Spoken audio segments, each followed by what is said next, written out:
জামায়াতে ইসলামের উদ্দেশ্য করে বিএনপির ভাইস চেয়ারম্যান আহমেদ আজম খান বলেছেন, যারা দেশের স্বাধীনতা চাননি তাদের ৭১-এর কথা শুনলে হতাশা লাগে। আপনারা জাতির কাছে ক্ষমা চেয়ে নির্বাচনে আসুন। পিআরের কথা বলেন, আবার ৩০০ আসনেই নমিনেশন দেন। কেমন ধরনের দ্বিচারিতা আপনাদের? সোমবার দুপুরে বিএনপির প্রতিষ্ঠাবার্ষিকী উপলক্ষে টাঙ্গাইল শহরের শহীদ স্মৃতি পৌর উদ্যানে প্রধান অতিথির বক্তব্যে তিনি কথা বলেন।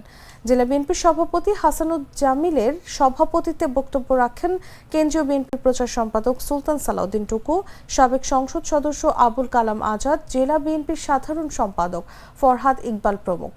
এ সময় জেলা ও উপজেলা বিএনপি সহ সহযোগী সংগঠনের অন্যান্য নেতাকর্মীরা উপস্থিত ছিলেন।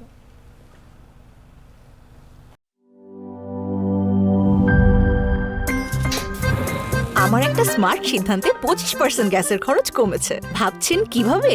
সাধারণ গ্যাস স্টোভ বদলে আমি এনেছি আরএফএল গ্যাস স্টোভ। এর সাইন্টিফিক নজল ও ব্রাস বার্নার ক্যাপ সমানভাবে তাপ ছড়িয়ে রান্না করে দ্রুত।